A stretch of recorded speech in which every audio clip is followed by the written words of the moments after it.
So many familiar voices. That's great. All right. So first of all, thank you for inviting me, for letting me crash your party, and give me this opportunity to, to fly in and criticize everybody left and right. I want to remind you all to please ask questions. If I say something that doesn't make sense, please call me out on it. The whole purpose of this is for everybody to get better, for everybody to improve.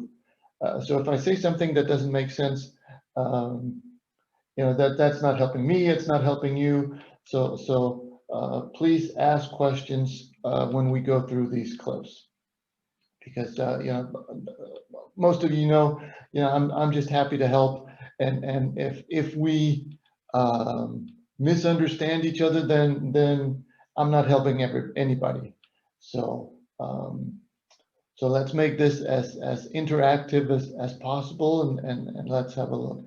So I've picked out 12 plays. I couldn't quite get it down to 10, but a couple of them kind of go together. So in that sense, you might say that maybe we did make it to an M10 meeting or 10 mechanics situations that we can have a look at. So let's just start with clip number 1, which is actually clip number 22. And the first two, number 1 and 2, actually kind of go together, at least in the focus or in the topic. So we're looking at the umpire here. And as soon as we get a play, just have a look at what the umpire does.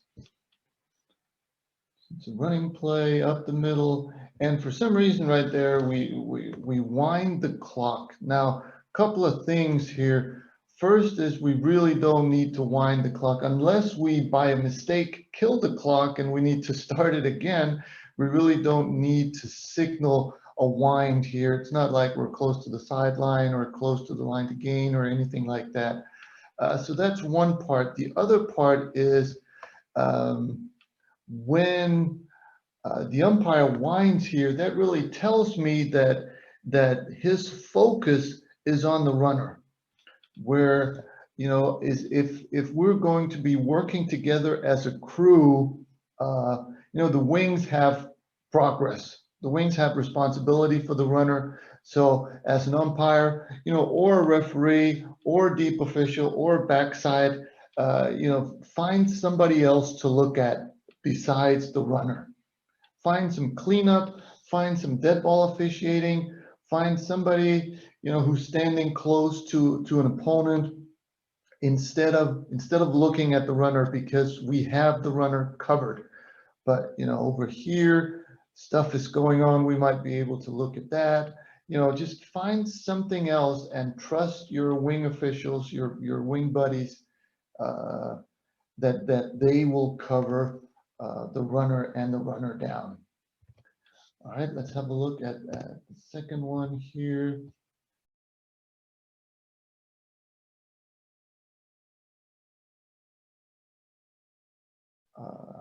This is a punt, but we're looking at the line judge, so the wing at the bottom of the screen. And it's really the same principle here. So we've got a ball that goes out of bounds on the far sideline, and the wing down here stops the clock. Now, the MOFO, I believe, says that whenever one official stops the clock, everybody should stop the clock. I'm not sure that I agree 100%, on 100% of the plays. So here, it would be perfectly fine to trust this deep wing over here to rule on the ball out of bounds. So, again, we go back to the trust and the working together as a crew and doing working your own area and letting everybody else work their area. Because I get the feeling that this wing over here is looking at the ball and ruling on the ball being out of bounds. But we have that covered. You know, there are players here that we could be looking at dead ball officiating. There are players in here. You know, most likely nothing happens. But if we have too many people looking at the ball, especially 50, 60 yards away from where you are, eventually you're going to get into a situation where you miss something because there were players left unsupervised. You know, sometimes I try to compare mechanics to crossing the road without looking first. You know, this may be a very small road that you're crossing without looking first, and you can do that a number of times and nothing is going to happen to you. But eventually, there's going to be a car. And if you don't look first before you cross the road, the car is going to hit you. So, you know, focus on the right stuff and trust your crewmates to do their stuff, and then you focus on your stuff. And if everybody does that in the crew, we get much better coverage as a crew working together.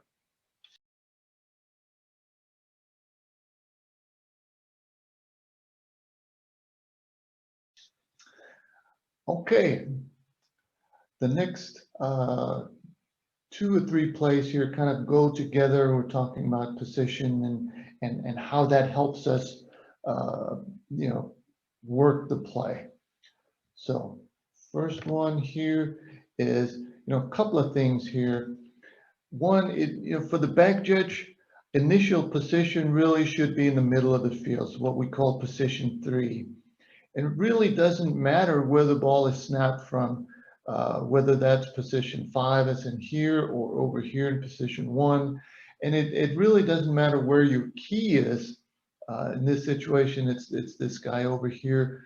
But we can easily cover any kind of running play, any kind of key from the middle of the field. And the reason we want to be in the middle of the field is because we will be asked eventually to cover sideline to sideline, you know, the fade pass that goes to the sideline. We need to be able to move over towards that side to cover it.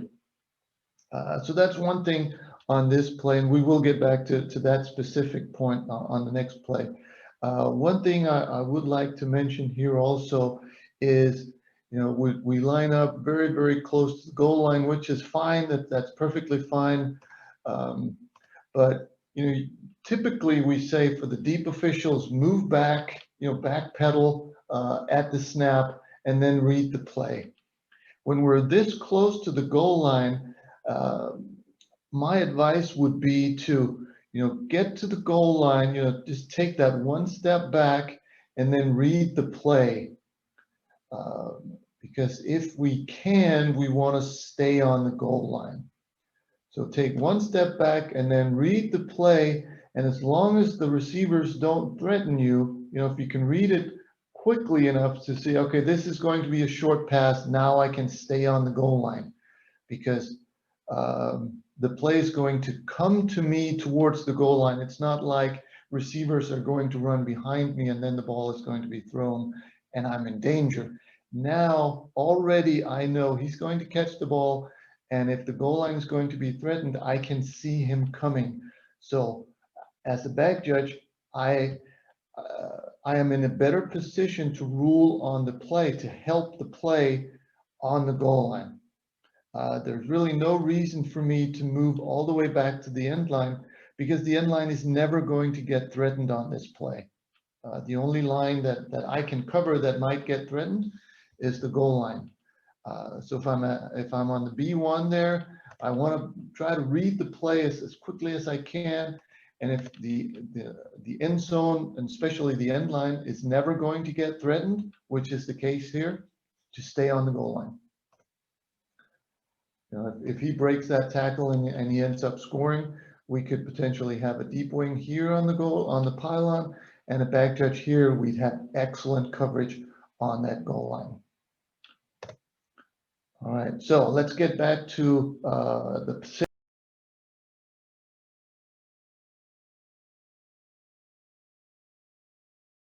positioning laterally, and why that makes a difference. So here Again, we've got the back judge over there in position 4, maybe even closer to position 5. And keep in mind, also I would probably line up on the end line just in case the end line gets threatened. It's nice to be up there, but that's not a huge deal, and there's still plenty of time to move up if we need to. But one of the basic reasons or main reasons we want to start in position 3 is we don't want to create a situation where there's extra distance for us to cover. Now this is not terribly close to the sideline, so it could be even worse. But if we want to be able to rule on anything on this play, starting here and then moving towards it, we're closer to the action than we are over there. So anytime we move away from position 3, potentially, anytime we move away from the middle of the field, potentially we're taking steps away from where we need to be to cover the play. So that's really one of the big reasons why we want to start in the middle of the field on every single regular scrimmage play.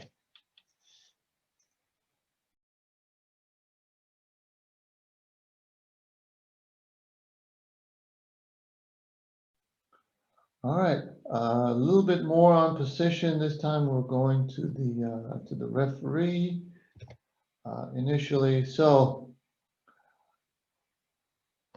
we've got pretty good depth here. I usually try to go 14 to 15 yards deep, so that's pretty good depth here. You could, if you wanted to, you could be wider. See, the tight end would be here, and then you're out here. So that's pretty good, especially for a crew of 7, where if the quarterback rolls out this way in a crew of 7, you need to be able to roll with him. So if you line up all the way out here, that's just further for you to run. Whereas in a crew of 8, it would be more natural to line up somewhere out here because you're not going to be asked to roll away from your initial position. If the quarterback rolls away from you, he just rolls into the center judge area, and you can stay back and clean up behind the play. So I think I would probably somewhere in there, maybe a few steps further out. But like I said, in a crew of 7, you still need to be able to move with the quarterback. So I'm actually, I think you're in good position here. All right, a couple of other things here before we get to the center judge. So right there, this is a big challenge for us as referees, because we're looking at the quarterback, and now he throws the ball the same direction. I don't know how many times I've caught myself looking at the ball when it flies that way. I think the referee here does a really good job of focusing, keeping focus on the quarterback. It'd be so easy just to sneak a peek at the ball, and then you hear a big crash, and you think, oh, somebody hit my quarterback, and I don't really know what happened. So really good concentration, staying with the quarterback. All right, so for the, really it's, in this case, it's the deep wings, could also be, sometimes it's the back judge, could also very easily be line of scrimmage officials. When we're covering a pylon like we are here as a deep wing, we need to put into our pre-snap routine, what am I going to do if the runner is tackled inside the B2 in the area where I have forward progress? In this situation here, it'll be a new first down, so we need to stop the clock. Sometimes it's, second and goal from the 7. So if the runner is stopped inside the, or second and goal from the 8, where the deep wing is on the pylon, if we have a forward progress inside the 2-yard line, the clock keeps running. So it's a different signal. Here, it's going to be a first down. We need to be ready for that. That needs to be part of our pre-snap, so that once it happens, which it does right there, if we look at this deep wing, I'm seeing a little bit of hesitation as to what kind of a signal am I going to use. Is this even my progress spot? But a good pre-snap routine in terms of what am I going to do if this happens? What am I going to do if that happens? Will give us better body language than I think we have here.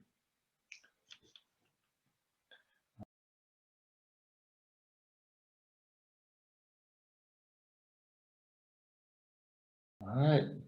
Remember to jump in if you have any questions or comments, or if I say something or if I'm drawing conclusions that are wrong based on the video. All right, next 3 clips we're looking at the deep guys. One of the real challenges, especially if we work crew of 4 or 5 sometimes, and then we get moved up to the larger crews, is to get that good reaction as a deep official, because it's not really ingrained in what we do. So on this play, we're looking at the really at all the 3 deep guys. This is a running play. There's no reason that we shouldn't, be able to stay in front of the play. Right here, the side judge gets overrun. Here, the field judge has been overrun. Back judge does a pretty good job of getting to the goal line. But I think here we probably, especially for the side judge and field judge, we could have done a little bit better job of trying to stay ahead of the play. Once they overtake us, it's difficult to keep looking at blocks. It becomes very natural just to take over the runner, and we already have 2 officials covering the runner. So for us deep guys, as long as we can, we want to try to keep our focus on blocks, and also if he does what they do sometimes here, if he drops the ball on the 1, that's a tough call for us from the 7 or the 8-yard line.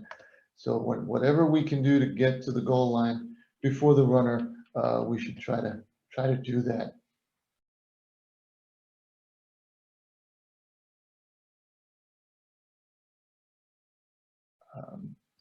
Then on the next play here, now this is a pass.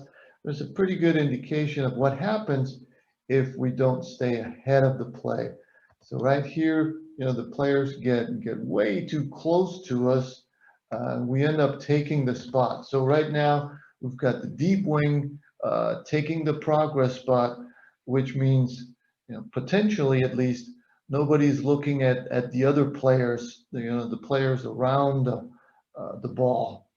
Whereas if the deep wing had been down here where he's in much better position, it's much more natural for him or for us to cover, the dead ball officiating, potential taunting, all that kind of stuff, because we know we have a wing, we've got a linesman here coming up with the spot, or covering the spot. So whatever we can do to keep the right position will also help us focus on the right keys and what we need to be focusing on, so that again, that we work the best we can together as a crew.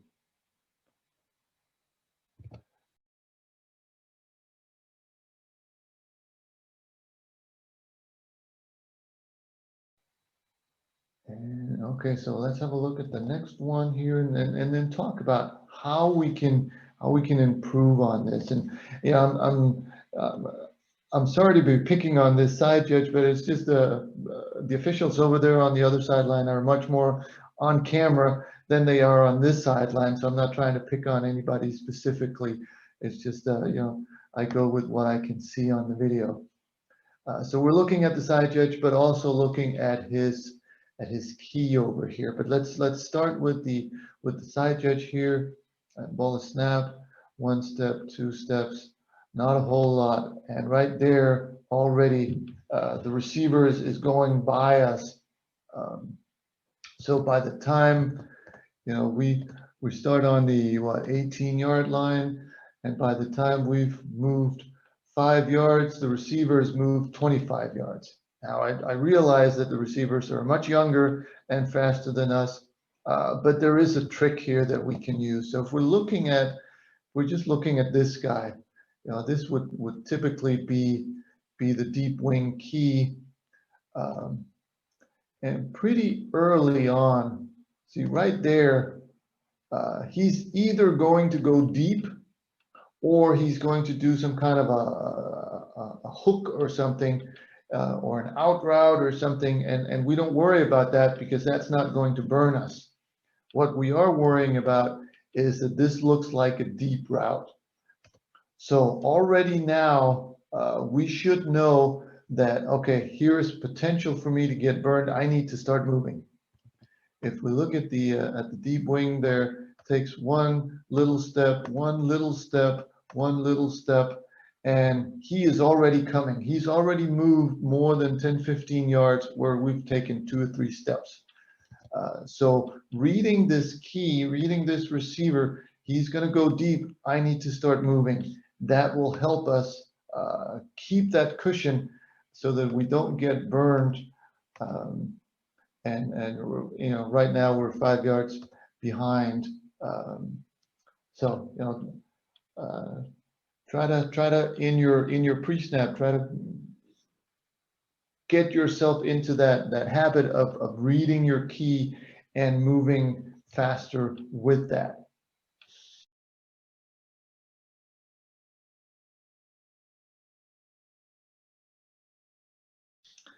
All right, let's have a look at this play here. Now we only have 5 seconds on this video clip, so it's very, very short. So I may be assuming something that's not correct, but I think this is a delay of game, and I think it's a delay of game because we don't have a ready for play yet, which is why it's called by the referee. Looks like his flag coming out here. So basically what we have here is we've got the umpire, he was up on the ball, and then he gets pushed off so that he can get into position. And then we have this, I typically call it a window, from the time we release the ball, or at least we abandon the ball, until the referee blows the ball ready. Those hopefully very, very few seconds are that's the period of time where they can snap the ball, and it would be a delay of game, and the offense gets penalized for it, but really it's our fault, because if we are quicker with our ready for play here, then the snap is legal. So really it's at least partly our fault that we have a delay of game here. So my advice to the referee here is get the umpire off the ball and then blow it in as quickly as you possibly can, so that we avoid this foul. For the umpire also, if you can, communicate to the quarterback, wait for the whistle, something like that, so they realize that they have to listen for that whistle. But this foul is certainly preventable in a number of ways. So we have to do whatever we can to make sure that we don't have this type of a delay of game, because it just ends up seeming so technical and preventable, which is my biggest regret here.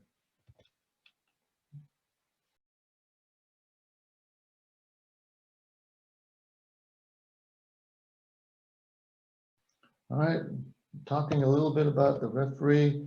Here we've got the referee. He's kind of hiding over there on the pylon, And, I don't know what's going on here. I don't know what we're talking about.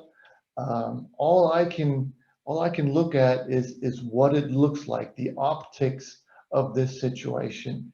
And if I'm a coach over here, I would be very, very curious as to what's going on here.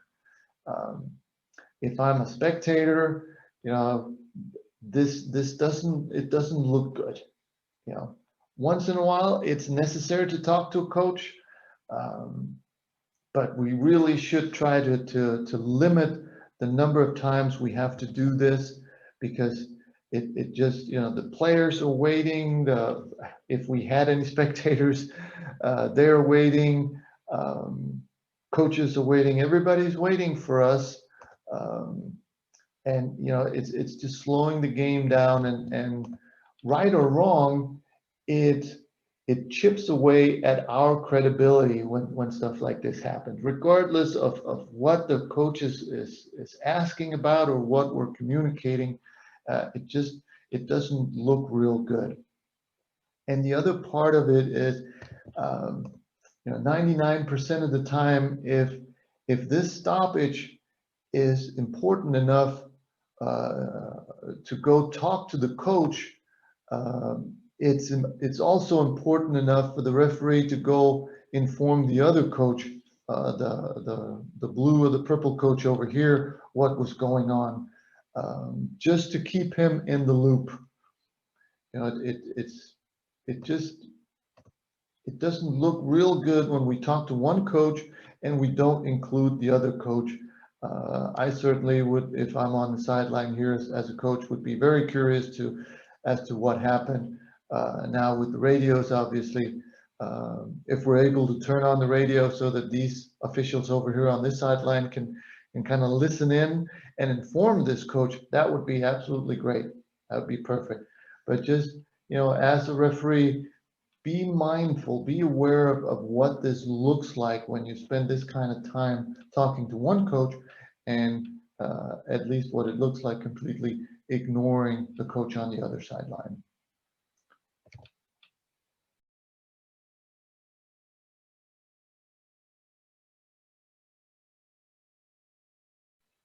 All right, we're making good time here. Last one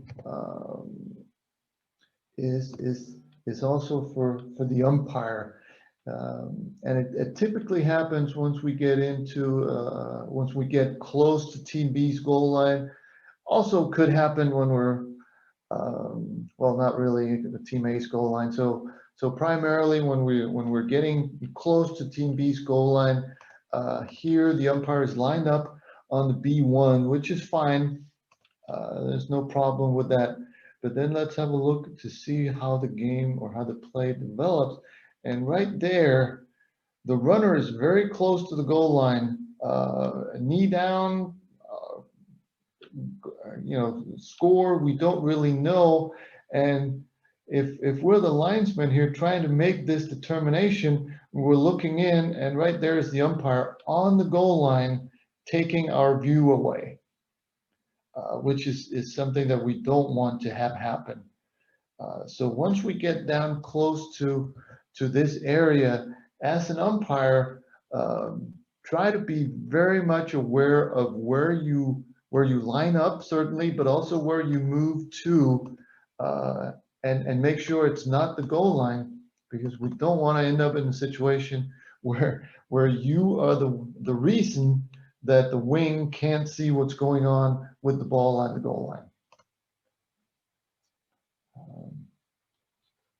And pre-snap routine comes into play here also, where we're communicating. We could use the radio also to communicate who has the goal line mechanics, all that stuff. If we can include, the more we can include the umpire in that, the more he will also be able to, remember to stay away from that goal line in his position and his movement. All right.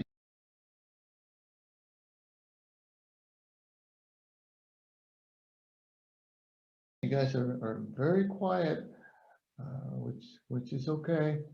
The last play I have here, I always like to try to end up on a positive note. So this is my my tip of the hat to on a long touchdown play. If we can't see him right now, but the back judge does a really good job on this play.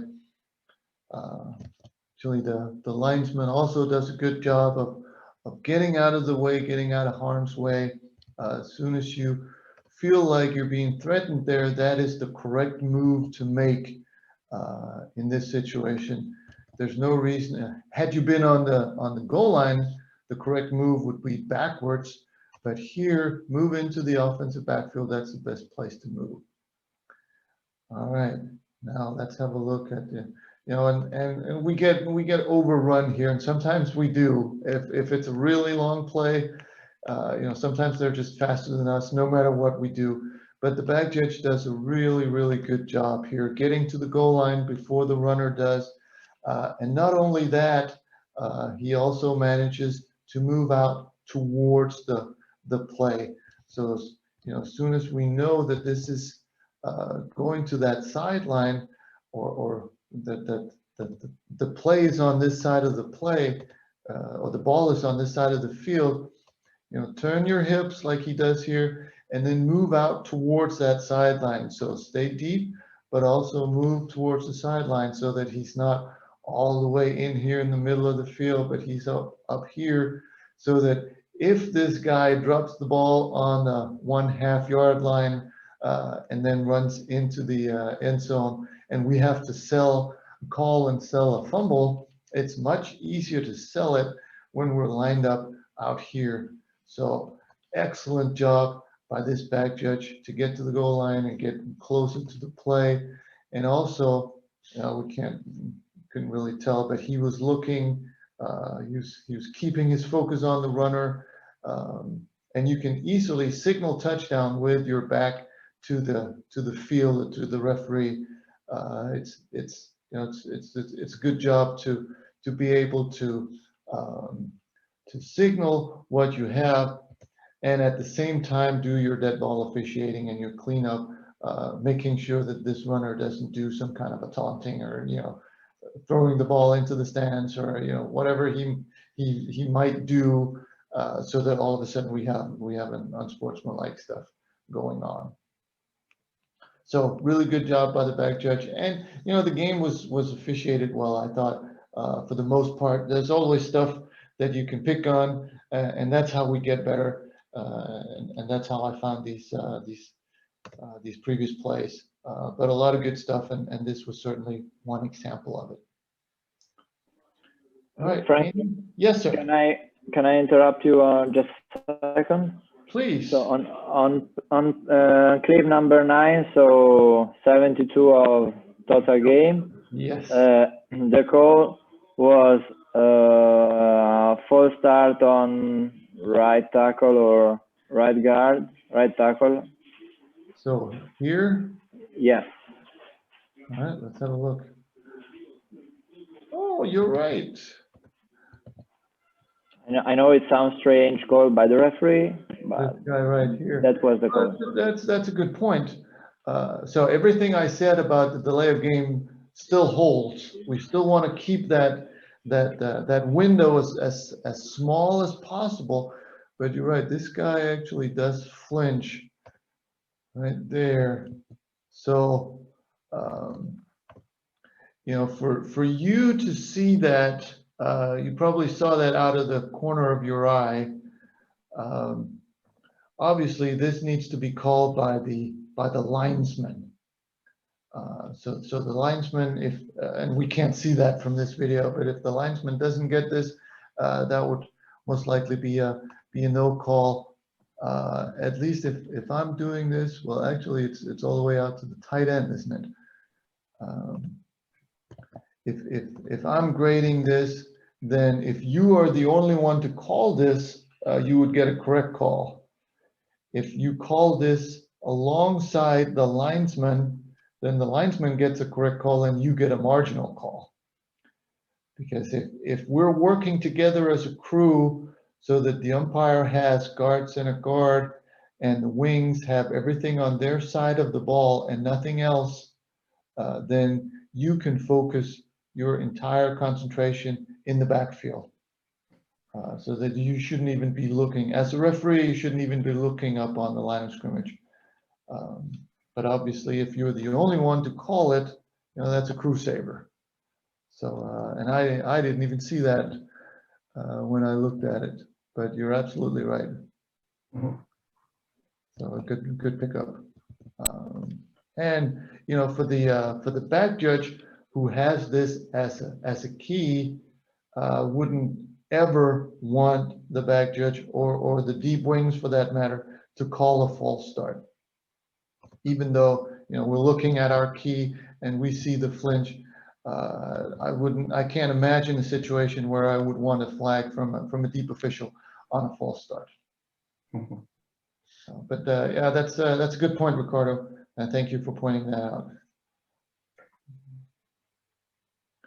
All right, any other questions? Yeah, if I have on the quite same play, we have that foul that you are talking about, so the delay of game, because the purple team was always in a harder situation, so he move very quickly and also have a call of the game based in only one hop and then they start. So this team is peculiar, difficult to officiate in that situation, Right. and could happen to have a mistake by the offense for delay of game starting before the whistle. So I think that the best way to handle that probably is do our best to communicate with the quarterback and make him realize that if he says HUD before the whistle, then we have an issue, but he can wait for the whistle. He should be able to. I think that would probably be my advice there and what I would try to do. Because you're right, that is a challenge. Yeah. When they want to go fast. Yep. Anything else you guys want to look Frank? at or want to talk about? Yes. Do you have the other clips? So 189. Can you get it? Yeah. And the comment is on the advertisement on the pre-snap. All right. Here is partially cut, but in the entire film, you can see the wide receiver. If you go at the start of the video, you see the Just official. at the beginning. Yeah, Okay. you see the official is on the field to speak with the wide receiver about his position. The video is a little bit cut, but the official was warning the wide receiver about his position. Oh, you see? Yeah. You see that. We just would like to ask you if you think this is a proper officiating. I mean, prevent officiating by the head linesman to prevent encroachment call. We usually do not want this kind of call in our game, so Right. we usually support this kind of behavior of helping the wide receiver, of having an idea where the line of scrimmage is. Yeah, it's an interesting situation and a great question. I typically encourage communication with the receivers, especially if they're lining up too far ahead. Not, and I completely agree with you. I wouldn't want encroachment called here. I would want to talk to this receiver to move him back, just to be able to better cover, the tackle and the guard. Sometimes what happens when the receiver moves up too far, he gets in our way, and then we miss the false start on the tackle, and then we end up looking, completely blind and ignorant, and that can be prevented by moving the receiver back. Now, having said that, you got to pick your moments.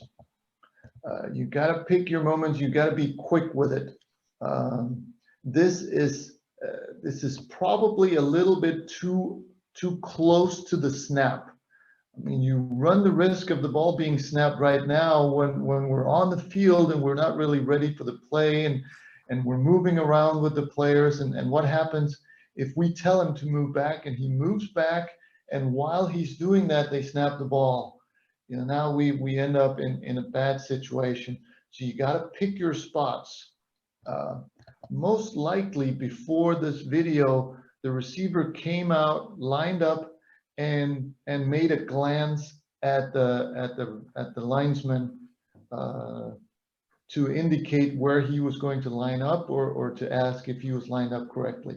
Most receivers do that. They line up and then they look out to the wing. That is the split second I try to catch them or catch their attention. So, and it's just a split second where they look out, and if I want to move him, that's where I move him. Here, yeah, I think it's just a little bit too late. By the time they line up and they can actually snap the ball, we've missed our opportunity. So I'm all for moving the receiver back, but you got to pick your time. Okay, and beside the timing, do you agree about the official coming 2 steps into the field to speak with the player? With the mask, it's not easy to speak with the player. So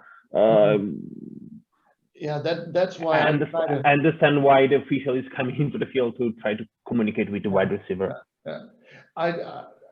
I would prefer to do that with hand signals. Okay. So when the receiver comes out and he looks at me, I can point to the backfield, and he would typically understand what that is, so that I don't have to move onto the field. Okay. So good intentions, but maybe not the best execution on this. Okay. Thank you. Sure. And I want to add something on this. This is the last part of the game, so it's inside the 2 minutes, right? And the white team is trailing by less than 3 points or 4 points. I don't remember. It was a good game. Yes. So would you change your routine on this kind of preventive officiating during this part of the game or not? It's part of game management. It's part of what we like to call football IQ. Anticipating what might happen. If you're talking about the deep officials going a little deeper, I have no problem with that. They think, okay, here comes they need to go deep to score. I have no problem with that. You could also, talk about going into umpire mechanics so that the umpire goes and gets the ball wherever it is, and we change up our ball relay a little bit. Whatever you need to do to manage the game the way the game needs to be managed, and in a hurry up offense late in the game, you need to do different things than you do early in the first quarter. So I'm all for that. Yes. All this said, just for your information, just for fun. Yes, the wide receiver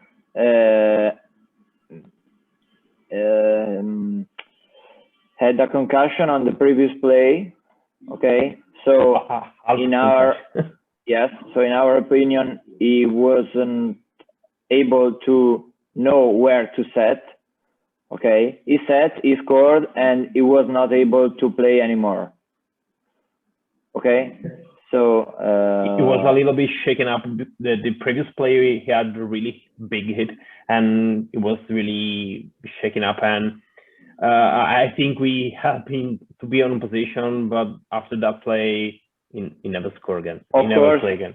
Of course, this was seen after the game, but during the game, nobody realized that. Okay. Okay. To say if we have any kind of suspicion that somebody has a concussion, you know, regardless of clock and game situation, we need to stop the game for Yeah, sure. Yes. We should. But if we don't know, we don't know. But you know, that's also an interesting point to bring up, is that, you know, sometimes maybe with a minute left in the game, a 3-point game is not the time to start messing with the receiver and the way he lines up. Again, you got to pick your spots. If this was the only time he did this during the entire game, then I would probably let it go. If he did this on every other play, I would address it in the first half. So I don't need to do it with a minute left and the game on the line. I hope that makes sense. Yeah, I totally agree with you. I mean, it's a prevent officiating. You should have it done before the last play of the game. Yes. If it's just something weird happening on last play of the game, leave it as it is. We don't want to mess with you know, that kind of technicality stuff at the end of the game. Yeah. Excellent. Good question. Thank you. You want to have a look at? We had a question in the chat, and the question is on the position of the back judge in a 5-man crew, but usually we are using the old mechanics, so in 5 also and 7, but it's not an issue. We don't have a specific position in position 3 for the back judge, neither in crew of 5 or 7, but your point of view, or your Well, that's just what it is. It's my point of view. yeah, your point of view is what is our future, so it's okay, and it's the same in 5 and 7. Am I right? I think so. Okay. That makes sense. I mean, the whole reason to be in position 3 is to be able to cover sideline to sideline better, and that also applies in a crew of 5. So I think so, yes. Okay, I don't see any other questions, so All right. I don't know if someone has any question, can write in the chat, or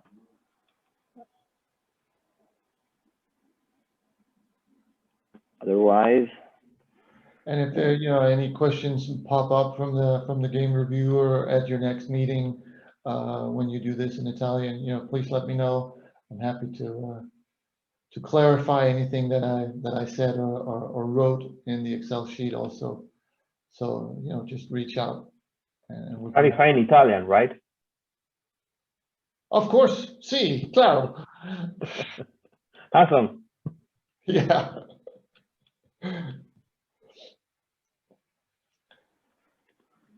Well, if that's it, I'm gonna, you know, stop sharing, and we can have can see each other. Okay, Frank, I think we want to thank you for your very important time given to us, Yeah. and I hope you have other game to review, if of course you're available, and once you're not involved in your games in Denmark. Yeah. And We owe you a gelato, of course. yeah, a couple of at least. And once we get into the summer break here in Denmark in July, I should have much more time. Yeah. So feel free to reach out and we can make something happen. Okay. Thank you very much. Really, thank you. Bye. Thank you so much. Bye-bye. Bye bye, Frank. Bye. Ciao, grazie. Ciao. Prego.